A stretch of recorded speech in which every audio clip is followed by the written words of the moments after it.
In my estimation, when you focus on the person, you get the performance on the person. If you focus on the performance, you might lose both, which supports your statement of they don't care how much you know until they know how much you care. And so when you lift them up as a person, I think the stamp we believe we will make on the world of sport is to bring back joy and play, especially into the youth experience, that kids would be intrinsically motivated.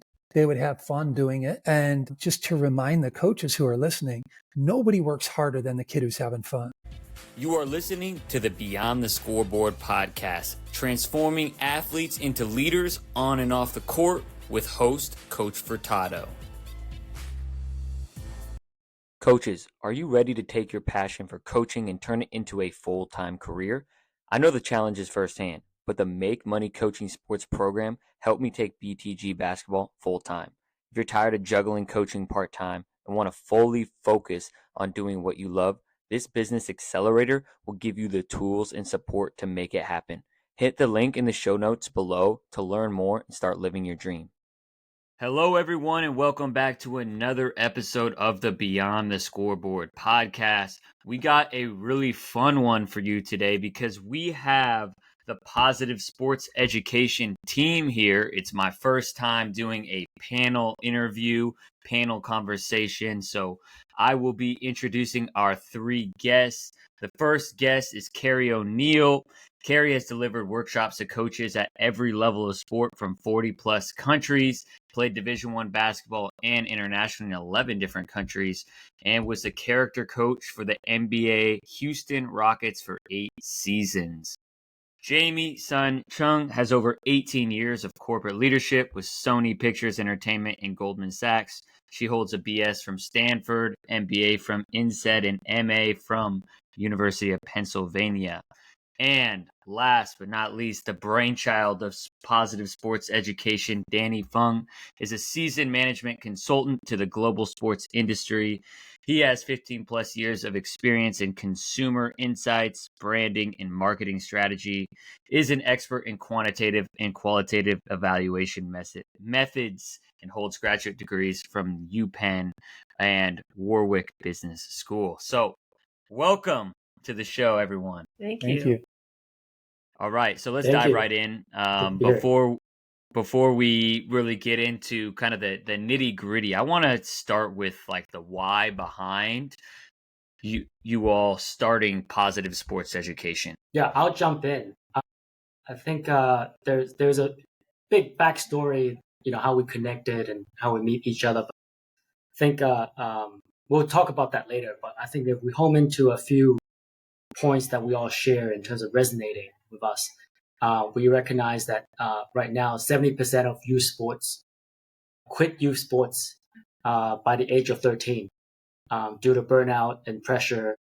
The whole industry, youth sports, has been monetized and it's really competitive. While kids' schedule there's getting really packed by competition and schedule, there's really no time to play and practice and focus on skills. So I think that should be a bit of a change in terms of the culture in youth sports. And in addition, with mental health being such a important talking point post-COVID, and mental health is a thing that draws all three of us. And that's the reason why we went to Penn to study the science of well-being. A key stat here that really resonated with us too is 5 to 10% of coaches receive training to support youth mental health during sports. So that's very low. It's something that's not been talked about enough. And we really want to change that. And we want to be able to just provide our 2 cents on what we learned from our course and how, and our experiences collectively to influence coaches and influence athletes to look at things more holistically when they're playing sport. Absolutely. And I would love, there's quite a few different jumping off points. And before we kind of dive in, I am actually very curious about the mental health aspect because I feel like as a coach, I work with a lot of high school athletes, and I feel like that's something that I need to continue to educate myself on. So I'm excited to just kind of get to know and ask some of those questions. But before we get into that, I want to kind of talk about, I think a lot of us and a lot of podcast listeners have heard about the 70% statistic of quitting sports. And obviously the four of us, we share a love for sport, right? Whether that's basketball, volleyball, golf, it doesn't matter. Like, we love the power of sport. And so I want to just talk about, how did we get here? How did we get to the point of, like, why are 70% of our youth quitting sports by 13? Yeah, I'll jump in. I think a big factor is that really the basis of sport is play. And yet what it has become, or I'll say play with the element of competition, but it's really become the element, not an element. Competition has pushed out play. And, I was sharing with these guys, it's been fascinating for me to watch the NBA become more international every year. And I think it is really reflective of our youth sports culture where, I share in audiences, I started playing basketball in seventh grade and I'll hold up the number 6 and they think, well, that's not a 7, that's a 6. 6 was the number of games we played for that season. Kids are playing 6 games in a weekend now. Mm-hmm. And you'll have 6 games for one practice. And interestingly, in Europe and other parts of the country, and these guys have shared how Luka Doncic has done some research on this. Yes. They're having 6 practices in one game, and what gets lost with games is skill development. And so, if I'm coaching a very young, travel team, Justin, you're brand new to basketball and you're 8 years old, and I'd love to be able to teach you how to dribble, but I got to put an offense in. We got a tournament this weekend. And so I love your title, Beyond the Scoreboard, because I think it's reflective that when it becomes about competition, and namely winning, then the focus is on the scoreboard. And Yes. skill development seems a little bit too long term because I've got pressure right now. There are expectations right now. And to me, that's from my seat, that's really one of the big factors. And most kids, my own 2 kids as well, don't want to play against other kids. They want to play with other kids. They want to play. And when a coach says, hey, you need to compete, it doesn't resonate with every kid. And so I think to really, for us to merge well-being and performance, it's not a choice of either or. They can absolutely complement one another. But I think up to this point, sport left by itself, that competition comes at the expense of well-being in my experience. That's really fascinating. And I feel like that's a lot we can unpack there. And I'd love to kind of talk about how we can redevelop, and let's imagine kind of our elementary, middle school. We won't even talk about high school right now. Like, what if we can reimagine what youth sports could be like, for our younger divisions, right? For that before 13, so we can get them to keep playing beyond 13. And you alluded to it a little bit. Obviously, we're playing too many games, too much focus on competition. What do you think for me, as like, I have a basketball club, middle school, high school, and I actually, as I was hearing you talk, I actually shared a newsletter 2 weeks ago, just kind of talking about failure, and like, we went 0-8, and I was like, I don't care. I was happy about going 0-8, not because I love to lose, right? Because I knew that we're a new club program, and I knew it was going to take time for us to improve. And so, with that being said, like, how do we balance that kind of long-term skill development with, like kids do? I feel like parents, I don't know if it's parents or kids, like really pressuring them to want to like play games and join AAU, volleyball, basketball, etc. Yeah, Yeah. Justin, I just got to tell you, I read on the internet that you went 0-8 on purpose so you could win Coach of the Year next year Oh, by right. improving to 8-0. I had to plant the seed. But way to think long term. Exactly. I guess I could take this one. I think, and Justin, you and I know each other from me as a parent as well. You coached my daughter last year. And I think one of the things I think that are is a factor as well as the parental pressure, as well as the coach's pressure to win. And there's a lot of, as Danny said, a lot of emphasis on monetizing the game right now. And therefore a lot of things around competition, being on the winning team. And that's why I think for us, for positive sports education and PSE, our approach is to try to focus on helping coaches to think differently about that, because I think really it comes from the coach and the coaching culture and the environment that they create for the players. And so the ideas that we have around that are really, like we said it before, grounded on positive psychology and actually helping with the mental aspect of the game, but also to complement, the skill building and other things, right? So the three areas that we focus on is on one, building a positive culture for the team. So without that, and you and I've talked about this, before, it's really hard to really get motivation of the players to provide the feedback that they need to really grow. The other side is also resilience. And like you said, you guys went 0-8, right? How do the players deal with that? How can they, in some ways, bounce back or even learn and grow from that, right? And so that resilience part is really important, we think, to building that long-term, development for the youth.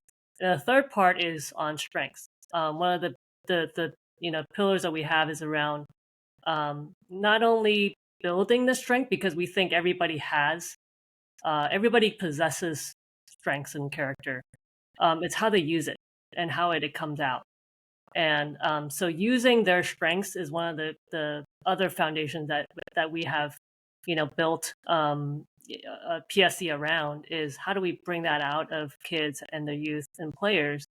And so I think those three areas really help to, like you said, sustain that growth.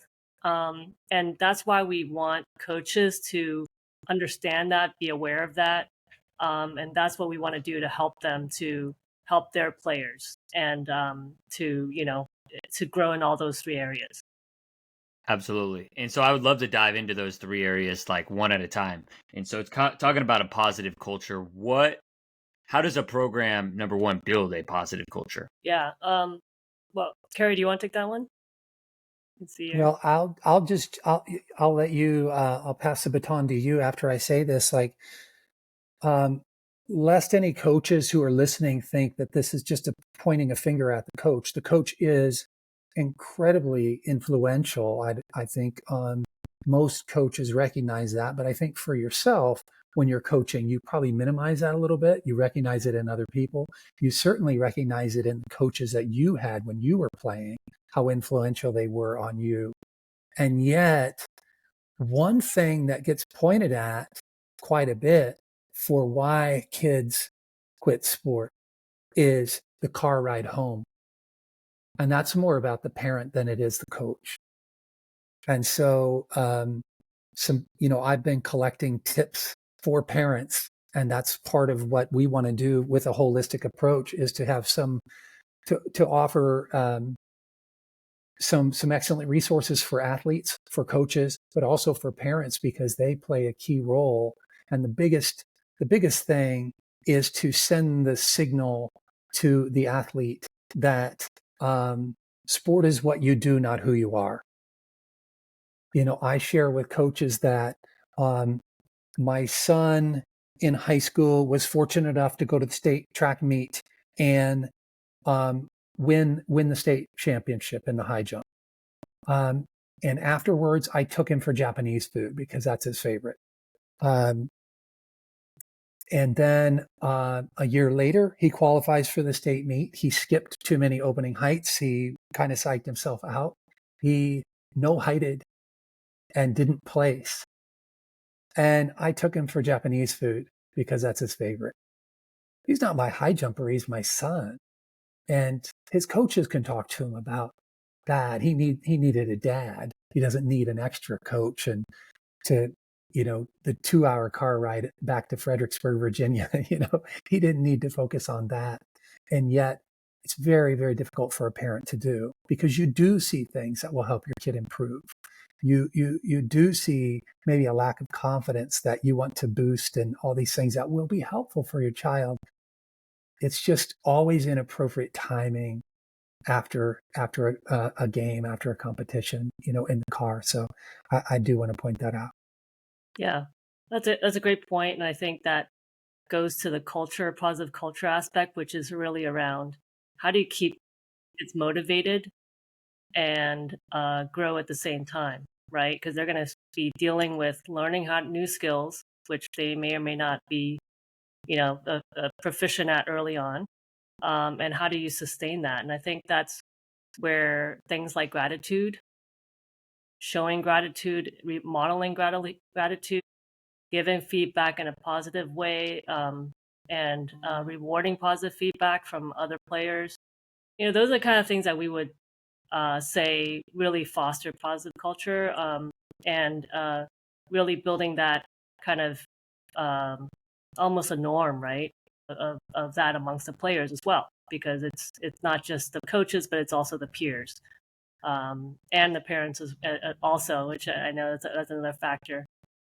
So I think those are some of the things that I can think of where we really emphasize on in our program is focusing on how to keep kids motivated, especially internal, like intrinsic motivation, not just external like praise and things like that, but why are they playing the sport?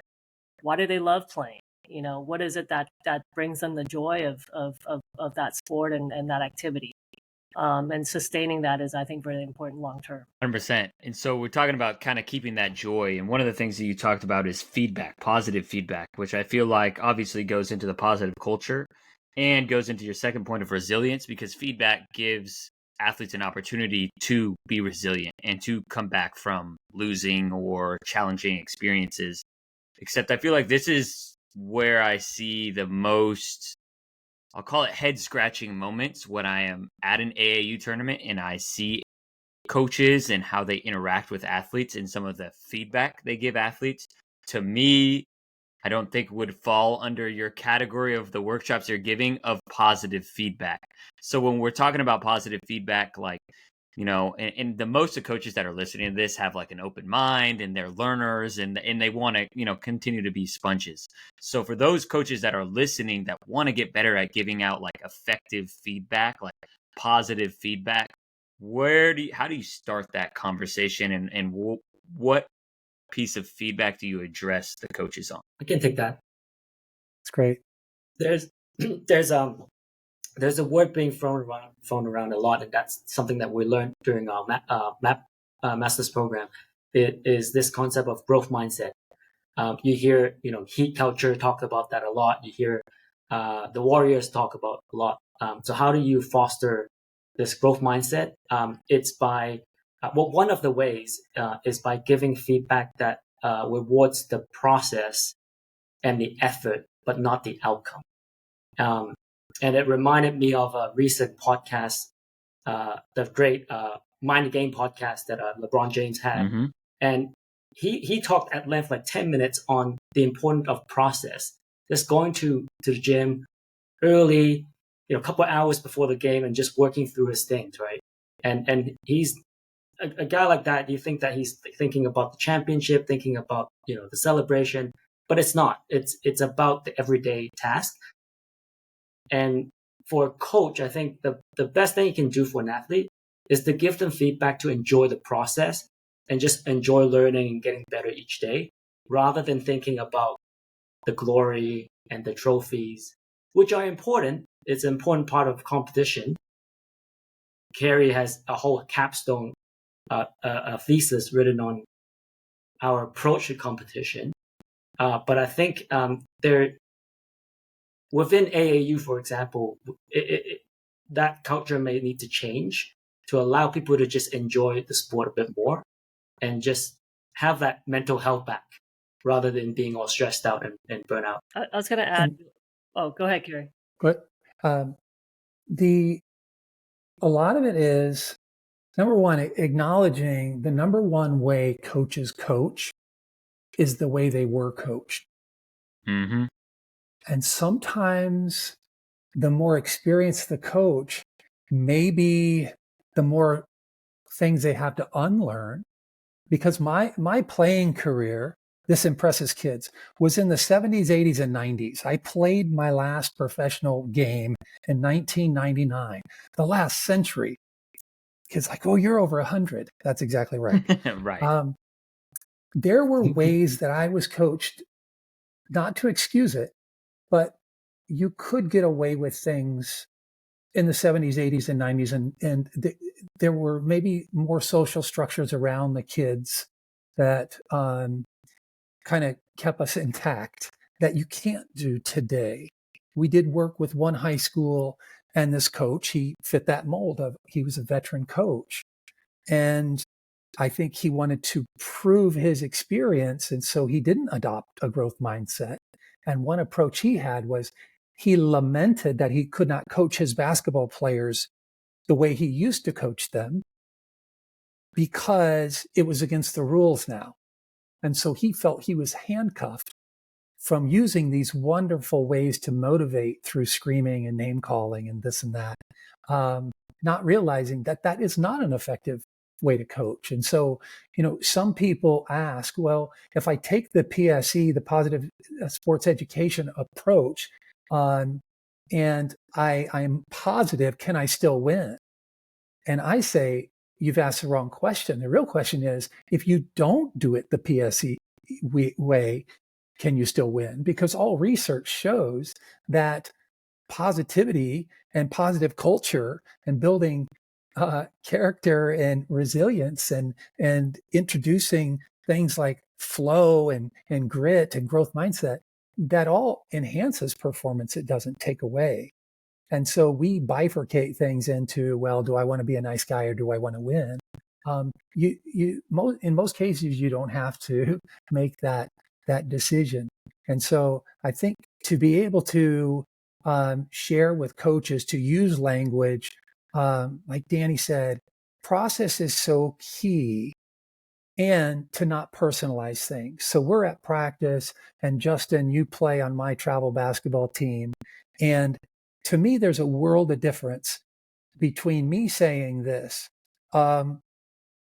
Justin, that was a lazy effort you just gave, versus Justin, you're lazy. Now I labeled you as a person versus I labeled your effort. In fact, I think to even go overboard and to say, Justin, that was a lazy effort. A guy like you who's not lazy, why in the world would you give a lazy effort? Now I separated totally, because I'm saying you're not a lazy person. Why in the world are you, coasting? Whatever. I think it's really huge. But again, I'm giving coaches a little bit of a free pass, because until they listen to a podcast like yours, they probably won't have even thought of differentiating between labeling a behavior versus labeling a person.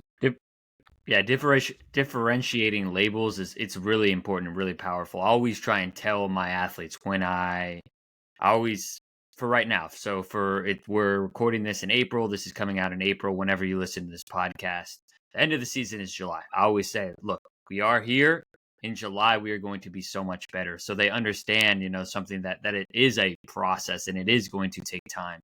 And kind of to piggyback on Danny's point is, I feel like whenever I focus as a coach on the process, like I just want us to focus on the details of what it takes to be competitive. We actually play better.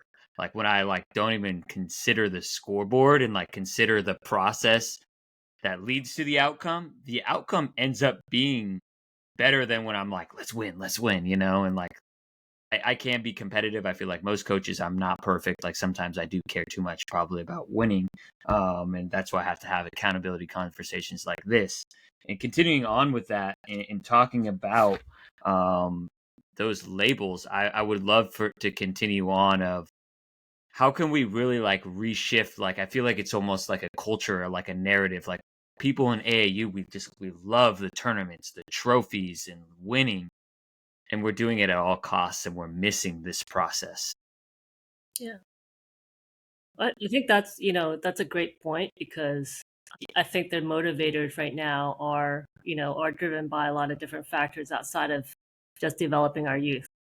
And we talked about a little bit of, monetizing the game. And, now we're seeing that even high school students are starting to get sponsorships, and, college players and things like that. So there's a lot of emphasis on that.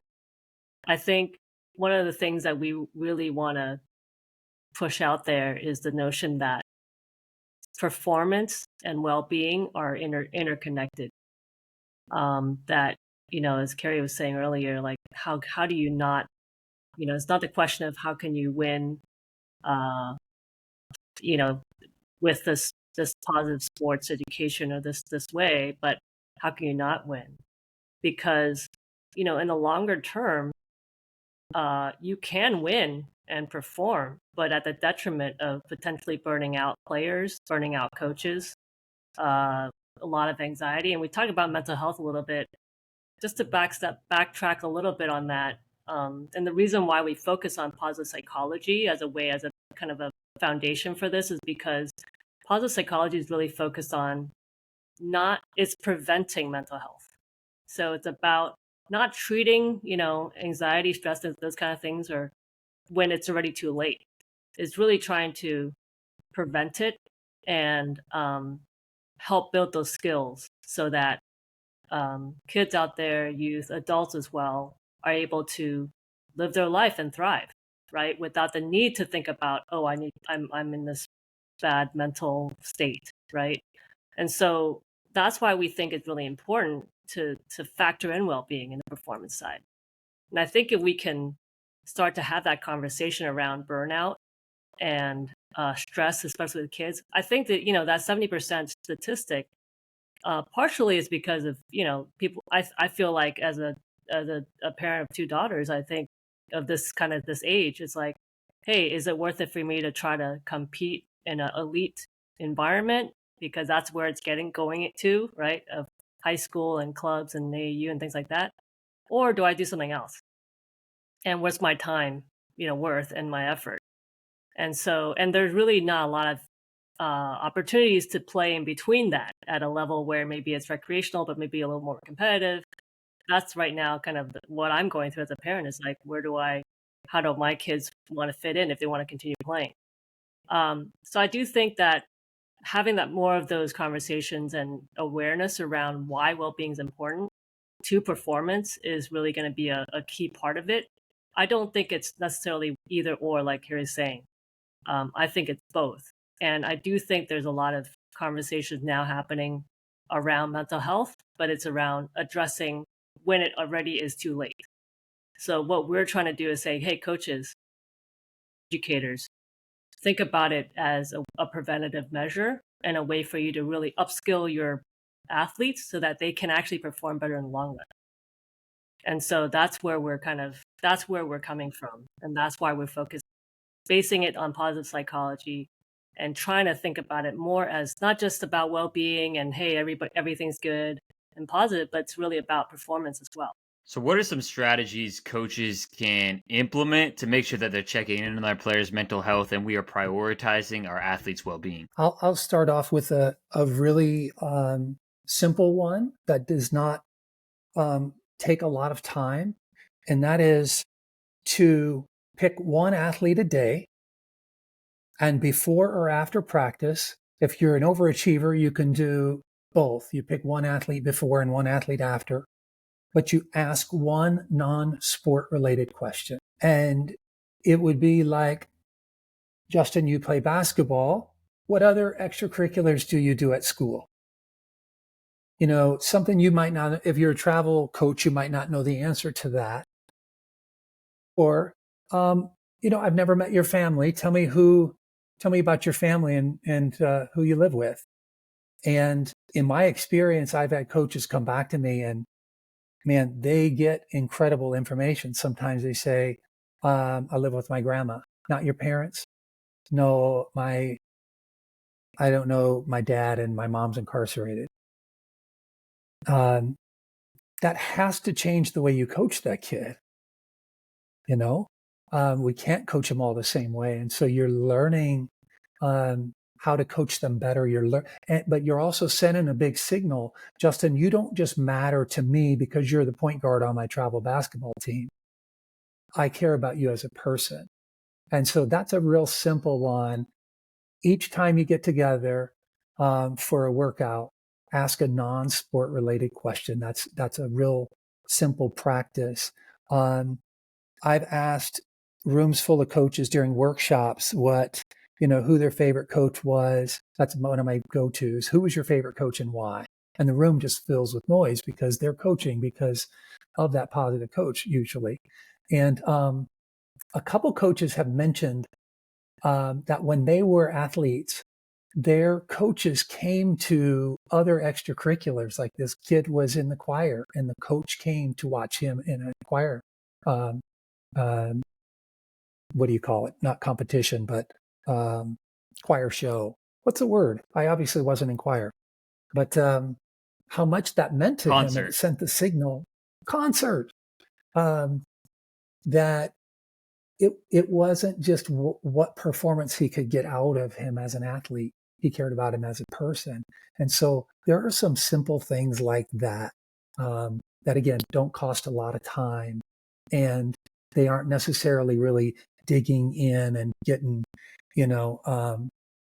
too personal or whatever. It's a simple thing. I'll add to that because I think Justin, go ahead, Danny. No, you go ahead. Okay, I was gonna say that I was just gonna talk about this is the delay. That's okay. Okay. That's okay. Danny, I'll have Danny's you in go. Hong Kong on a delay, but yeah. That's all right. That's all right. So one thing we have been doing with the teams that we work with right now is to undertake a resilience assessment.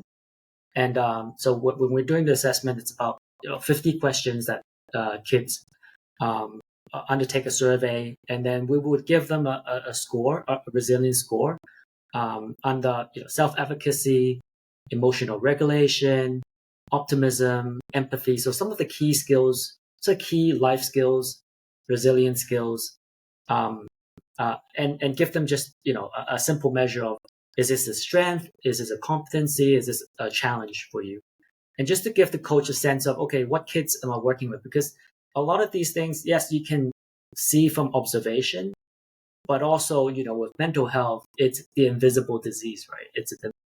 It's hard to tell what kids are going through. And so something like this tool has helped us really unpack the team, the individuals, the athletes, but also as a team, where are they strong at? And where can we work to build resilience for this team? And recommending some of the interventions that they can work on to build those skills. So with my research background, I'm all for numbers and evidence, and to be able to show them. And also a lot of the times the feedback we get from coaches, oh wow, like I knew this, but I couldn't really pinpoint what it is. And just having that scorecard really lighten coach up, and the coaches already knows what to do about it, because now they have some evidence to prove that this kid is strong in this area and less strong in another area. So Jamie. No, thanks. I was going to add actually perfect segue because as an example, because I've coached my girls' volleyball team. I've used the assessment before, and it's interesting because at this kind of like age 12, 13, one of the biggest areas of challenges especially for girls, but also boys too, is self-efficacy, which is the belief that you can change things, that you can make a difference. And so, and that actually came out in the assessment when I ran it for a couple of the teams that I was coaching. And so one of the things that I did to change up the practices that I had was I really wanted to give the players autonomy and some ability to kind of take responsibility, accountability for what they're doing to build that self-efficacy. So I had the players, run warm-ups and propose drills and really ask them a lot of questions during practice around what do we need to work on? What do you think happened there? Why are we doing this? And even during after games, like do video, right? Do film and then ask them like, hey, you guys come up with a plan or some ideas. And I think that really also builds a lot of like engagement with players and they feel more vested. But I think that really helps with self-efficacy because I do think, especially this generation, and I did a lot of generational research in my master's and around just this kind of younger generation now, Gen Z, are used to having things done for them, right? The kind of that safetyism idea of notion of parents and other authority figures, giving them what they need and not really needing to do it themselves. So I do think that's a one way to actually help build that is to give them back that autonomy, don't give them back that responsibility. So that's just an example that based on the assessment we did, I think was helped a lot. Absolutely. So there's just to summarize all those points, I feel like it's like really caring about the athlete beyond just about the human before the athlete, right? Asking those questions. And my sign off on my email is they don't care how much you know until they know how much you care, right? Which is, I just feel like that's across the board for all of leadership. And then talking about Danny's point about data and evidence and, making sure that, hey, look, like this is where your team is at, they need to work on some of that self-efficacy. And so Jamie, and with that, it's like asking questions and like sometimes I ran a practice, like I believe it was last week. I didn't even talk that I would just ask questions.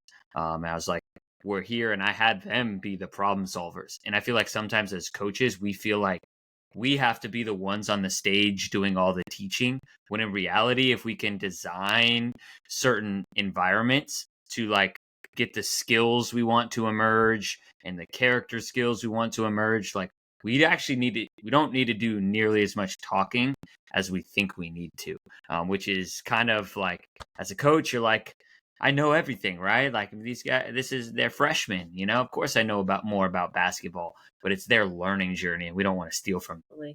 Yeah. I think Danny, when he thought of the idea of PSE, I think the quote, Danny, you had was, every kid deserves a Ted Lasso, which really is, a motivator, a coach, a mentor, somebody who can really believe in them.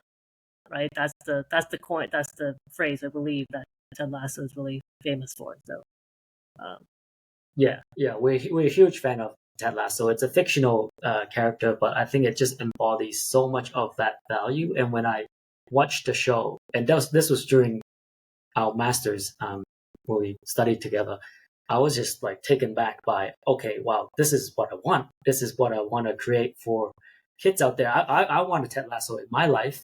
When I was playing sports, I had Ted Lassos, but I think they weren't equipped with those tools. They cared a lot, and I grew up with no father, and I looked to role models. I think it's so important to have that for them, especially within sport, because you're spending so much time with the kids, and you can really make a positive impact. And the show Ted Lasso really demonstrates that it's possible.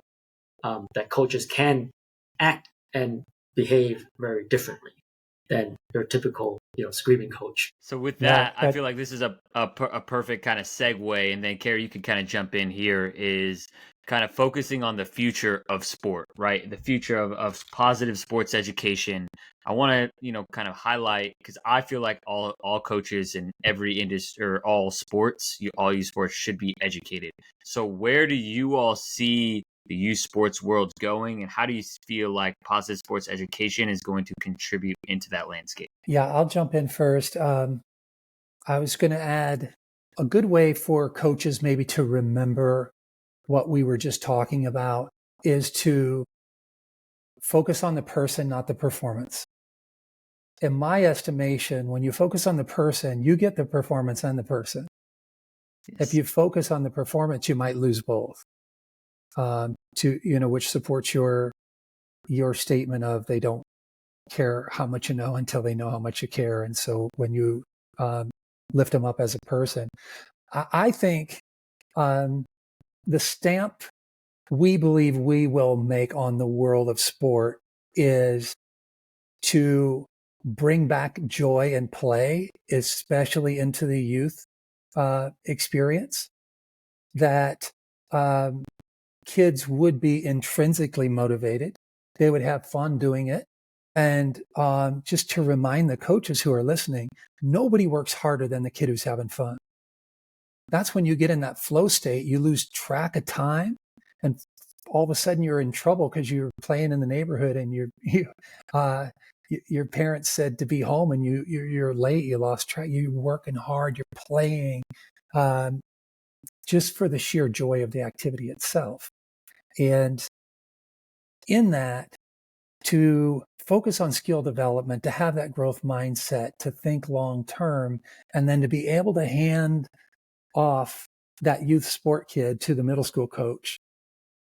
And they have already learned intrinsic motivation. They still love the sport. They're not burned out. They're not focused just on the scoreboard. They're willing to look beyond the scoreboard. And then for that middle school coach to hand off to the high school coach and on and on. But I think what we can see, just like in education, if I hand off that kid to the next level and they've missed that, then they might continue to miss it. And it's either a vicious cycle or a virtuous cycle, however you look at it. But I think to just bring play and joy back into sport and to realize that enhances performance and ultimately well-being. Yeah, and I would add that they have that joy and the enjoyment of the sport, which means we would be reducing that statistics of 70% youth quitting sports. That's sort of one of our KPIs to be able to contribute to that. But also, if a kid doesn't quit sport, what you get is a kid that have a lifelong passion towards sports, and that they would be exercising and staying healthy. And I think that's a massive win for individuals to be able to continue playing sport or physical activity, whatever it is, to improve their own well-being. Yeah, and I think this just kind of to your point, Justin, around like how do we help to kind of change that culture. I do think raising awareness is one of the key things. Is back to the point around well-being is performance. Is kind of like they're again tied together, and that there is, and I think there is already a lot of voices out there talking about stress, anxiety, burnout, right, and dealing with it. I do think that it's more focused again on addressing it after the fact. So I think what we want to do is really have more of these conversations with people, raising awareness with coaches. So that's what we're trying to do. We're offering things like tools like the assessments and things like that to help coaches and complement what they're doing, not necessarily changing the way they're doing it 100%, but it's really saying, hey, look, we know that, coaches out there know how to coach, but there's also other things that we can bring in to help with that. And then also coach the coaches, right? Because some of the things that we talked about around resilience, strengths, and culture, they have to model that too, and they don't want to burn out, right? So I think some of those things, I think we want coaches to experience for themselves. So I do think that is a big, overall well-being and mental health is also important for adults as well as kids. And so I think coaches now being this ultra competitive market, I mean, they're going to be more and more stressed out, right? And more and more pressures to perform more. So I do think that's where we're going. We want to raise that awareness. We want to help coaches. We want to help coaches model it themselves. And I think that hopefully will help change some of that culture, while still, kind of, I guess, not necessarily negating the whole market and the whole kind of competitiveness part, but really trying to address it in a better way. And I believe you can have both. You can have joy in the gym and be highly competitive. You can look at the Warriors and Steve Kerr, and there are a lot of other organizations that have modeled it. So I really love the work you all are doing, and I appreciate this conversation and thinking of it as like a domino to like get the domino of coaches to continue this work. So for the coaches that are listening and are like, yeah, I'm super busy, but this sounds great. I would love some help with implementing, these strategies into our program or our high school team, whatever the coach coaches. How can they contact you all? What resources do you all post? Are there any other resources you all recommend for them to look into? I would say go to the website and contact us through the website, and more resources will be there. We're just kicking off social media. So there's several teams that we've helped, but we're kind of packaging it more formally for the listener to be able to get next steps. But I guess in a good way, right now, if they contact us, they're reaching us personally very directly because things are not automated yet. So please do reach out. Yeah, I think all of us are also on LinkedIn. And so, I'm happy to connect with any coaches that are interested in talking more. And like Kerry said, also, we have a website. You could, contact us there. We're just starting our social and starting to raise that awareness right now. We've worked with individual teams so far. So, yeah. Awesome. Well, I appreciate the three of you. I really appreciate this conversation. And just so you all know, like Beyond the Game Basketball and Beyond the Scoreboard podcast, we are with you all in wanting to change this narrative and also basically the landscape of youth sports. That's, that is the bigger mission of BTG Basketball. We want to provide this experience for the kids and create this ripple effect across programs. And as the three of you know, right now we're all in different continents, or at least Danny, you're joining us from Hong Kong, which is amazing that we can really spread this. So appreciate you all of your time. I'll include the website in the show notes and the LinkedIn, and then we will talk soon. Great. Thank you, Justin. Really appreciate you. Thank you. Thank you for listening to this episode of the Beyond the Scoreboard podcast. If you enjoyed this episode, make sure that you subscribe wherever you listen to podcasts and share it with a friend, coach, or parent you feel like would get value from this episode. It's our responsibility to impact as many parents and coaches who are the ones that are impacting our athletes. That's how we create a ripple effect. So thank you for being a part of our community, and we look forward to serving you all next week.